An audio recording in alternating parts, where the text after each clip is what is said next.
ठीक है, कुछ कहना चाह रहे हैं मलूक नागर साहब, इसके बाद बाकी मेहमानों के पास जाऊंगी। मलूक नागर जी। जी जी, मैं ये कहना चाह रहा हूँ, जब किसी भी एमएलए या एमपी के चुनाव होते हैं, 143 एमएलए में से एक भी कैंडिडेट और 27 एमपी में से एक भी कैंडिडेट ऐसा नहीं है जो कि पश्चिमी उत्तर प्रदेश को अलग राज्य बनाने का जो पक्षधर ना रहता हो। सब समर्थन करते हैं। जो हमारे प्रवक्ता साहब बैठे हैं, इनकी बात का मैं जवाब दे रहा हूं। और जहां तक बात संजीव बालियान की है, वो बहादुर आदमी है। कम से कम आज सरकार में होते हुए भी आज आगे निकल के कम से कम उस मांग को करते रहे। फैसला जब होगा, जब देखा जाएगा। और वो हम कोई भी मुद्दा आए चित्रा जी पार्लियामेंट में, चाहे वो राष्ट्रपति के अभिभाषण पे हो, चाहे बजट पे हो, चाहे 193 की किसी भी ग्रांट पे चर्चा हो, हम हमेशा मेरठ के लिए मांग करते हैं कि वहां जो है मुख्य चीज होनी चाहिए। और वहां कोई नहीं जाती। कभी इलाहाबाद चली जाएगी, कभी लखनऊ चली जाएगी, कभी कानपुर चली जाएगी, कभी प्रदेश के किसी दूसरे हिस्से में चली जाएगी। रिवेन्यू 72% दें हम, और सुविधा हमें यहाँ कोई मिले नहीं। हम पक्षधर हैं। पूरे उत्तर प्रदेश की तरक्की होनी चाहिए, पर हम पक्षधर इसलिए भी हैं कि पश्चिमी उत्तर प्रदेश की अगर किसी लेडी को कोर्ट में केस करना, तो इलाहाबाद कैसे जाएगी? वो ठीक है, सीट नहीं मिलती, वो कैसे ट्रेन में जाएंगी?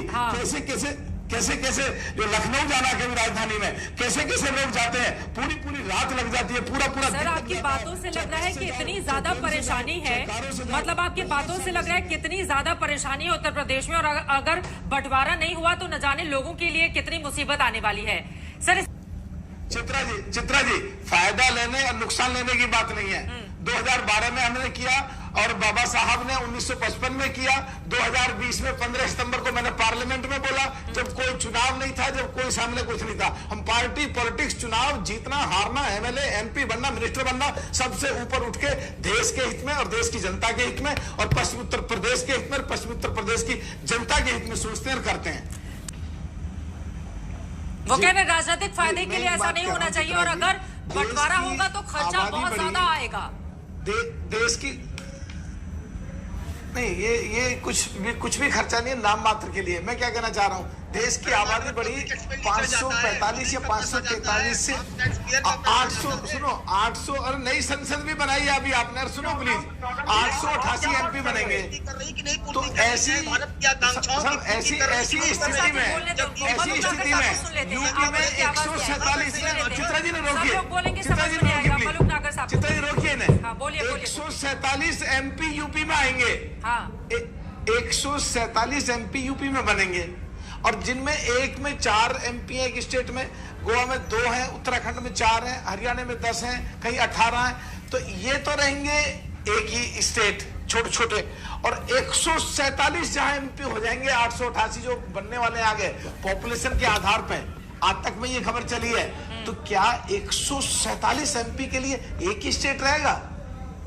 परिसीमन का जिक्र कर रहे हैं आप? 30 करोड़ के करीब लोगों आप को कह रहे हैं कि परिसीमन के आधार पर जब सीटें बढ़ेंगी तो फिर उत्तर प्रदेश में ज्यादा सीटें बढ़ेंगी। इस वजह से अलग राज्य बनाकर वहां पर 147 आप ये कहना चाह रहे हैं 147 हो जाएंगे 80 से बढ़कर उत्तर प्रदेश में? मैं ये जी, तो फिर स्टेट की जरूरत पड़ेगी पॉपुलेशन के आधार पर, एरिया के आधार पर नहीं पड़ेगी। इनसे ये पूछ लो जो बैठे हैं। लेकिन इसका दूसरा, ये पक्षधर है मलूक साहब, लेकिन इसका दूसरा पक्ष तो ये भी हो जाएगा ना। देखिए, जिसकी भी सरकार रहेगी तो या जिसके भी पक्ष में, आपको कहना चाहिए जो लोग पाकिस्तान बनाने की बात कर रहे हैं उसका विरोध करना चाहिए, बंटवारे का विरोध नहीं करना चाहिए। पैसा कितना लगेगा, कितना नहीं लगेगा, दोनों लोग। मलूक नागर जी बार लोकसभा में इस मुद्दे को उठाते हैं, जवाब ले लेती हूँ। बोलिए नागर साहब। वो कहने केवल सियासी शिगुफा आप लोगों का भी है। देखिए, मैं एक बात कह रहा हूं कि इनके आरएलडी के समर्थन से इनके पश्चिम उत्तर प्रदेश के ज्यादातर विधायक जीते हैं, और आरएलडी के चौधरी अजीत सिंह जी का 1990 से पहले 60 किलोमीटर पे चीनी की मिलें थी, फिर 45 करी, फिर 30 करी, फिर 15 किलोमीटर पे चीनी की मिलें करी। उनकी मांग रही है पश्चिमी उत्तर प्रदेश को अलग राज्य बनाना। तो हमारे समाजवादी के जो लोग साथी बैठे हैं हमारे, मेरी प्रार्थना, भाषा को मर्यादा में रखें प्लीज। तो ये आप लोकदल के साथ हो, आपकी स्पष्ट क्या है स्थिति लोकदल की? आप मांग को मानोगे या लोकदल के खिलाफ जा रहे हो?